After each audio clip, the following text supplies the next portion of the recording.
Beneath the sacrificial stones of Shiloh, archaeologists using advanced Lidar technology discovered something that shouldn't exist. Geometric etchings, carved into bedrock that form a blueprint. Not random marks. Not natural formations. But a precise coordinate system that aligns with the tabernacle's exact dimensions. This map wasn't created by accident. It was designed to lead someone to a specific location.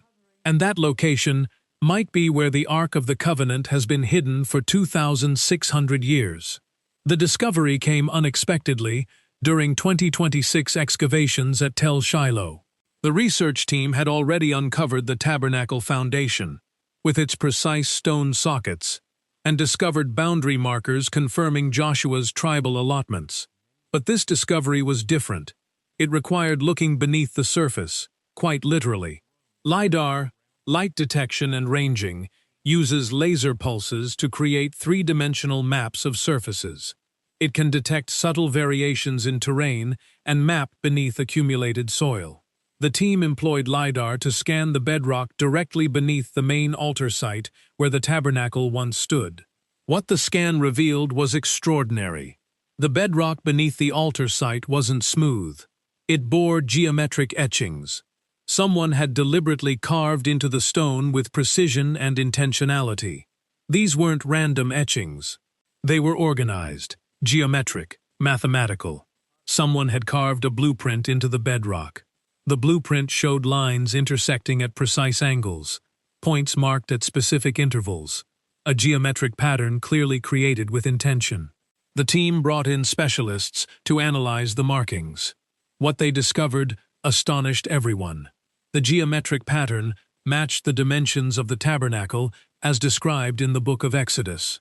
Not approximately, but precisely. The distances between marked points corresponded to the cubit measurements specified for the tabernacle courtyard. The proportions of the geometric shapes matched the proportions of the sacred structure. The angles were exact. Someone had carved a scale model of the tabernacle into the bedrock.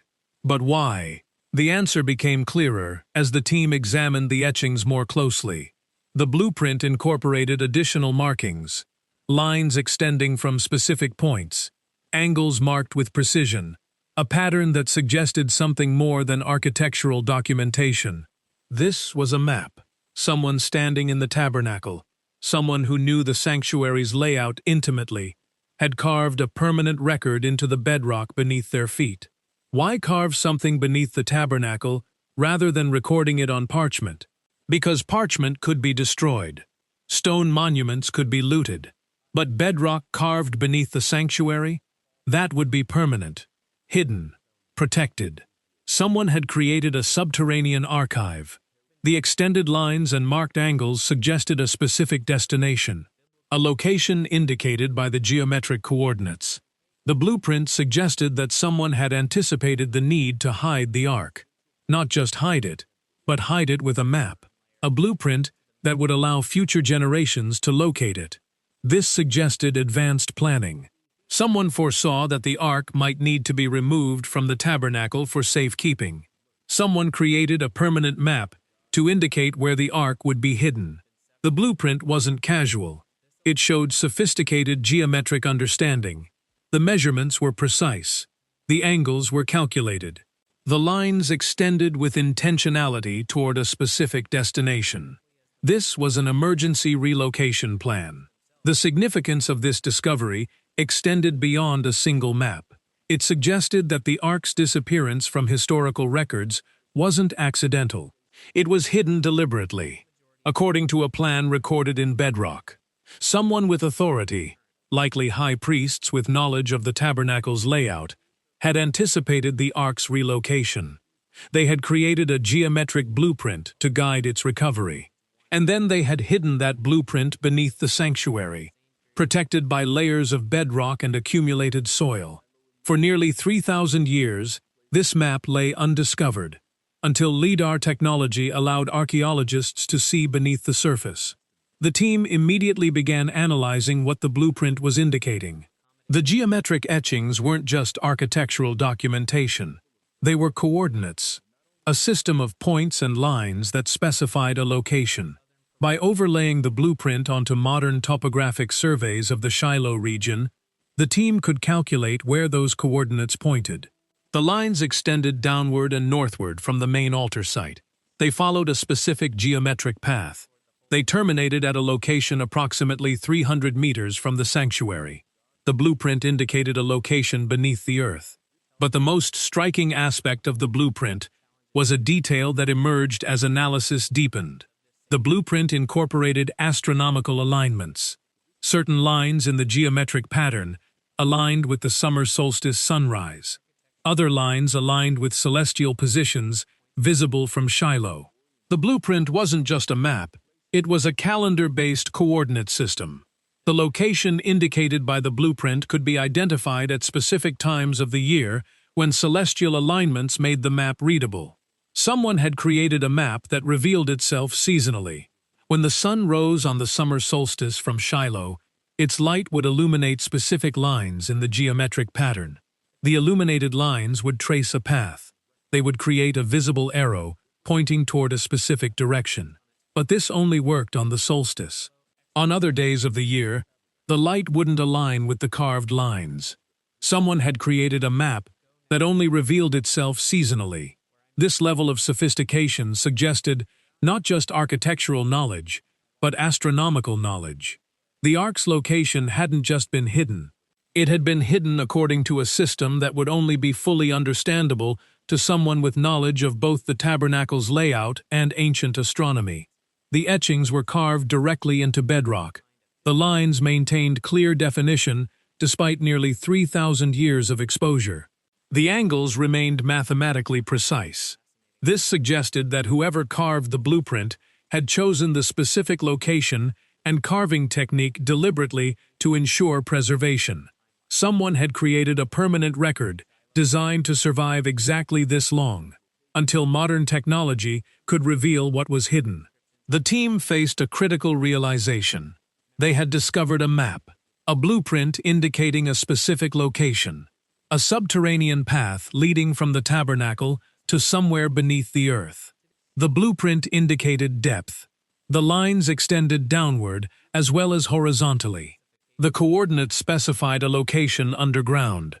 Someone had hidden the ark in the bedrock itself, and someone had carved a map showing where to find it. Geometry doesn't lie. The blueprint carved into the bedrock beneath Shiloh was geometric, and geometry meant precision. The team began detailed analysis of the etchings, measuring every line, every angle, every marked point. What they discovered was a cipher, an encoded message written in mathematical language. The blueprint contained multiple layers of information. The most obvious layer was the architectural representation, the scale model of the tabernacle. This documented the sanctuary's dimensions with precision, matching the biblical specifications. But beneath this obvious layer was a coordinate system. Specific points marked on the geometric pattern served as reference coordinates. Lines extending from these points indicated directions. Angles measured between these lines indicated distances. But there was a third layer, astronomical alignment. The geometric lines didn't just point horizontally. They aligned with celestial positions. Certain lines pointed toward the positions where specific stars would appear at specific times of year. The most significant alignment was the summer solstice sunrise.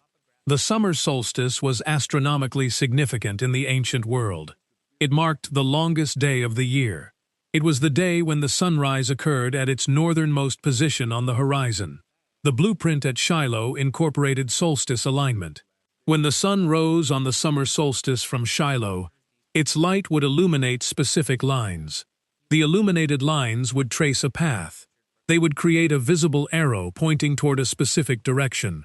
Someone had created a map that only revealed itself seasonally. The implications were remarkable. The blueprint encoded emergency instructions. If priests needed to find the hidden location, they would need to return to Shiloh on the summer solstice.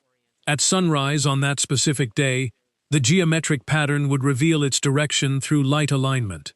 This meant the location could be found by anyone familiar with the tabernacle's layout and the summer solstice. But it could only be found at a specific time. Knowledge alone wasn't sufficient. The finder also needed to be present at the right time. This created security through temporal limitation. The location wasn't hidden just geographically. It was hidden temporally. The team overlaid the geometric coordinates onto modern topographic surveys. They calculated the direction indicated by the summer solstice alignment. They traced the geometric path extending from the main altar site. The coordinates pointed toward a specific location, approximately 300 meters north of the sanctuary. The path indicated by the blueprint didn't follow the straightest route. It took a deliberately circuitous route. It curved. It descended at specific gradients. Why? The answer became clear when the team analyzed the geological history of Shiloh. Different civilizations had built structures on top of earlier structures. Centuries of debris had accumulated. A direct path from the tabernacle site to the terminal location would pass through accumulated debris. But the circuitous path indicated by the blueprint avoided most of this debris. It traced a route that would have been clear in the Iron Age when the map was carved. It descended at angles that would avoid the obstacles created by later civilizations. The map wasn't just indicating a location. It was indicating a route that would have been passable when the map was created, and would remain mostly passable despite later debris accumulation. The most significant element of the geometric cipher was what the team discovered about the terminal coordinates. The blueprint didn't point to a location on the surface. It pointed downward. The geometric lines extended at a descending angle. The marked points indicated progressive depth. The final coordinate specified a location approximately 30 meters beneath the current surface. The blueprint pointed to a subterranean vault. The blueprint was only the beginning. The geometric etchings provided coordinates and direction, but they didn't explain how to reach that location. The team needed to find the actual path, the physical corridor, the route that priests would have used to transport the ark from the tabernacle to its hidden vault. That's where ground-penetrating radar became essential. Ground-penetrating radar uses electromagnetic waves to image subsurface structures. The team deployed GPR equipment along the path indicated by the bedrock blueprint. What the images revealed was extraordinary. Directly beneath the surface was a void, a deliberately engineered corridor. The GPR images showed clear right angles, defined walls, a structured pathway. Someone had carved a corridor through the bedrock. The corridor was approximately 2 meters wide. It was deliberately constructed. The walls showed signs of deliberate cutting. The floor was roughly leveled.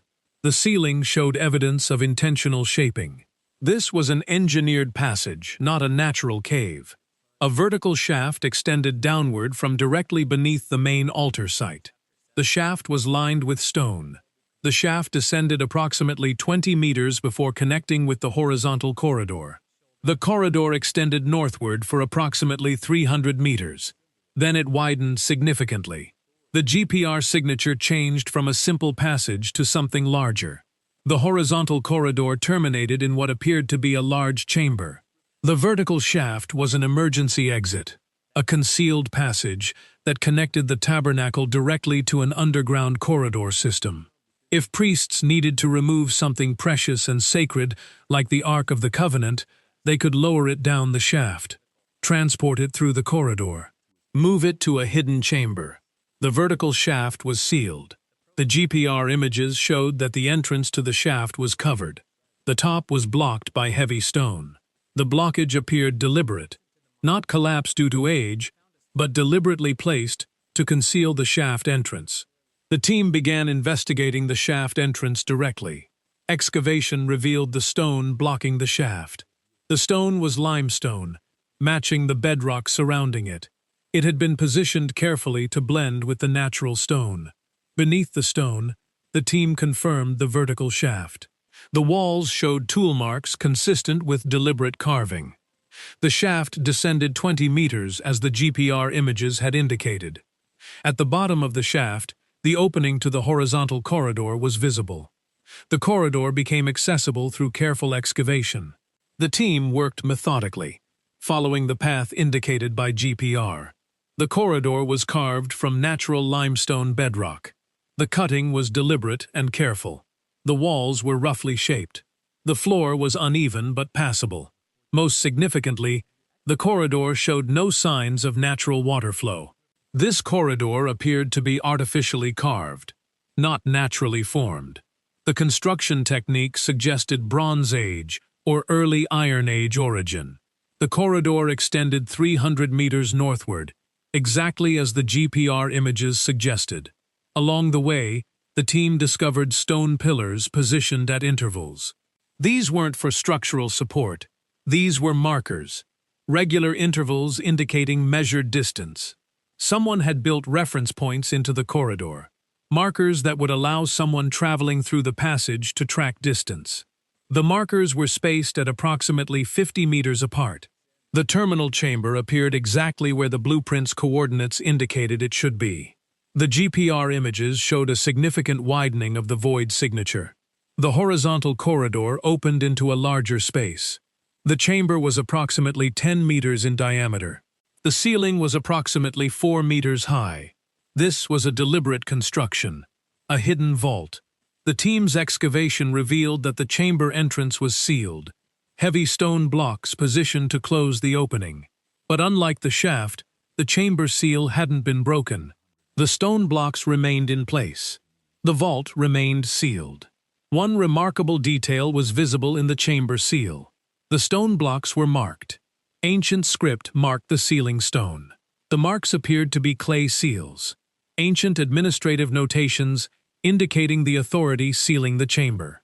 The script was Hebrew, early Iron Age Hebrew, consistent with the period immediately after the conquest and settlement. The seals appeared undisturbed, unbroken, indicating that the chamber had remained sealed since antiquity. The chamber had remained hidden, protected, sealed according to an ancient protocol that had endured for nearly 3,000 years. History creates patterns. When civilizations face existential threats, they respond predictably. They move valuable assets to secure locations.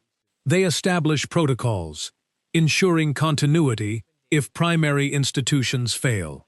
The blueprint at Shiloh and the corridor system weren't random. They were systematic. They were responses to anticipated threats. The Ark of the Covenant represented national identity, religious legitimacy, political authority. The biblical narrative describes the Ark being kept in the Tabernacle at Shiloh. It was the most sacred object in Israelite religion. But the biblical narrative also describes crises. The most significant crisis was the Philistine invasion of approximately 150 BCE. The biblical narrative describes an Israelite defeat. Israel was defeated. According to the biblical narrative, the Ark was captured by the Philistines. But the historical record becomes unclear after this point. The blueprint and corridor system suggested advanced planning. The vertical shaft directly beneath the tabernacle wasn't improvised. It was carefully constructed. It was deliberately concealed. It was positioned to allow rapid evacuation if necessary. The hidden corridor extending away from the sanctuary provided a concealed route. The sealed chamber provided permanent concealment. Once the Ark was sealed in the chamber, it could remain hidden indefinitely. This suggested that priests had anticipated a crisis. They had created an emergency protocol. They had built infrastructure supporting that protocol. And then, when crisis came, they had implemented the protocol. Centuries later, the Babylonians invaded Judah. They destroyed Solomon's temple in 586 BCE. They looted the temple treasures. The biblical narrative doesn't mention the Ark being among the items captured or destroyed. It simply disappears from the historical record. This absence is significant. If the Ark had been in the temple when the Babylonians arrived, they would have looted it. But it doesn't appear in Babylonian records. One possibility was that the Ark had already been hidden before the Babylonian invasion. What if, during this period of anticipation, someone moved the Ark to its hidden vault? The infrastructure at Shiloh suggested exactly this kind of anticipatory hiding. Someone had built a system that could be activated when crisis threatened. The Ark had been hidden according to protocol, hidden so completely that subsequent conquerors couldn't find it. The sealed chamber design revealed something about how the Ark was protected. The chamber was separated from the main tabernacle structure. It was a completely independent location, connected only by the hidden corridor. This separation was crucial. If enemies destroyed the tabernacle, the sealed chamber would remain untouched. If siege forces plundered the sanctuary, the hidden vault would be safe. The chamber was designed to survive catastrophe. It was designed to preserve the Ark across generations. The clay seals on the chamber entrance bore Hebrew script. They indicated priestly authority. These weren't casual marks. They were formal administrative notations. They indicated that high religious authority had sealed the chamber. The seals suggested that the Ark's relocation and concealment had been sanctioned by the priesthood. It wasn't theft or desecration. It was authorized protection, sacred ritual. The Ark didn't vanish mysteriously. It was deliberately hidden according to a sophisticated protocol. It was hidden so effectively that it escaped notice by every conquering power. The Ark remained sealed in the bedrock chamber, protected by stone and protocol. The blueprint had provided coordinates. The GPR scanning had confirmed the corridor system. The chamber had been located. The seals had been identified. The team employed the most advanced surveying and imaging technology available to pinpoint exactly where the Ark of the Covenant was hidden. GPS technology in 2026 had achieved precision within centimeters.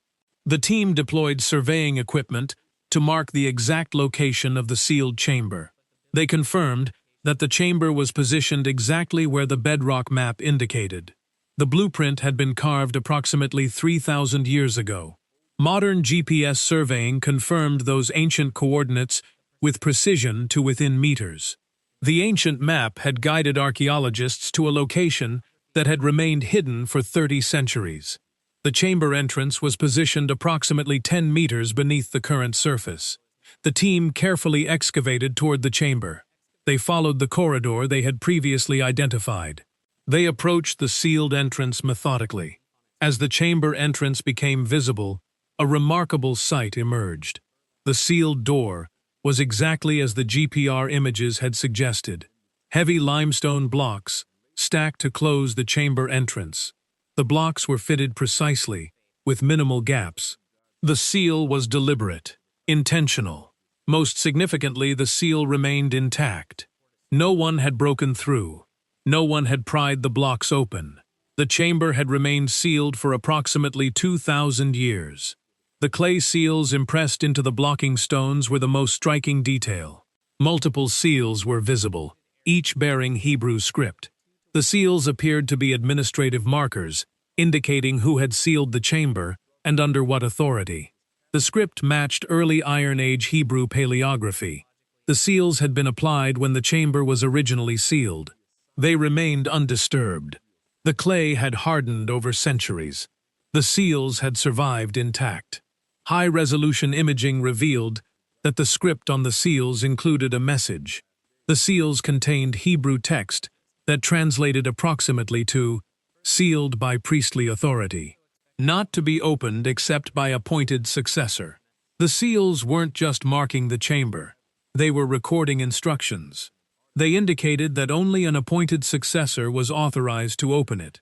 Someone had anticipated that the chamber would need to be opened eventually. The chamber was located exactly where the geometric blueprint's final coordinates indicated. The distance from the tabernacle foundation matched the measurement system encoded in the bedrock. The depth below surface matched the geometric calculations. The location wasn't approximate. It was precise. If the Ark remained sealed in this chamber, it meant the Ark had survived intact, protected by limestone, sealed by clay, hidden by bedrock and soil. The chamber environment was ideal for preservation. The underground location provided stable temperature and humidity. The limestone protected against external contamination. The sealed condition prevented oxidation and decay. If the Ark was indeed in the chamber, it would be extraordinarily well preserved. But the discovery raised crucial questions about what happens next. Opening the sealed chamber would be a momentous archaeological event. It would potentially provide the most significant religious artifact discovery in human history, but it would also be destructive. Breaking the seal would destroy the clay seals that had preserved it for millennia. Exposure to modern air would begin the oxidation process. The act of discovery would begin the process of degradation. The sealed chamber awaits, locked behind limestone blocks sealed with clay, protected by a protocol that has endured for nearly 3,000 years. The Ark of the Covenant is no longer lost, but it remains hidden. All of it converges on a single moment, the moment when a sealed stone door becomes a choice. Do we open it, or do we leave it sealed? The question isn't academic. It's ethical, it's legal, it's religious, it's historical. The chamber was sealed by ancient priests. They anticipated that eventually the Ark would be recovered. But what did they mean by appointed successor? Modern archaeology has no clear answer. Opening the chamber would destroy the clay seals. The evidence of the original sealing ceremony would be lost. But leaving it sealed means the Ark would remain unknown. The academic world is divided. Some archaeologists argue for immediate opening. The scientific opportunity is unprecedented. The discovery of the Ark would revolutionize understanding of ancient history. Others argue for extended study, for creating protocols that would minimize damage, for ensuring that any opening happens in the most controlled, documented manner possible. There's another question. What's inside? The blueprint indicated the Ark should be here. But blueprints can be wrong. 3,000 years is a long time. What if the Ark was removed and relocated? What if the chamber contains something else? The sealed condition suggests nothing has been disturbed, but only opening the chamber would answer definitively what it contains. International diplomatic discussions are ongoing. Israel claims jurisdiction. Religious institutions are asserting claims. The sealed chamber has become a focal point for competing claims of authority. There's also the question of what opening would mean symbolically. For Jews, the Ark represents the covenant between God and the chosen people. Its discovery would have profound theological implications. But perhaps the most significant question is what the chamber's existence reveals about ancient knowledge and capability. The blueprint, the geometric encoding, the astronomical alignment, the corridor system, the sealed chamber design. These represent sophisticated engineering, mathematical understanding, long-term planning across generations. Someone anticipated that the Ark would need protection. Someone designed a system to hide it. Someone created a map to guide its recovery. This suggests knowledge about history's Ark, anticipation of future threats. The priestly class that sealed the Ark was remarkably sophisticated, more sophisticated than conventional scholarship has generally credited. The sealed chamber also raises questions about other hidden locations. If the Ark was hidden here, what other sacred objects might have been hidden elsewhere? The discovery at Shiloh suggests that other religious institutions anticipated siege and destruction. Other cultures might have created similar emergency protocols. What other secrets await beneath the earth?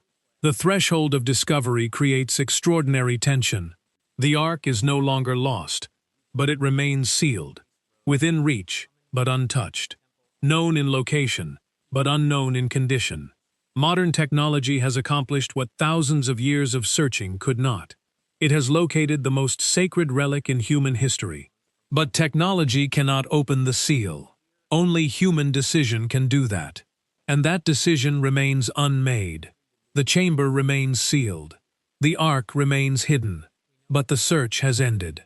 The question that haunts researchers worldwide is, what should happen next? Should the seal be opened immediately? Should protocols be created first? Should international agreements be negotiated? The chamber has been sealed for 2,600 years, according to ancient protocol.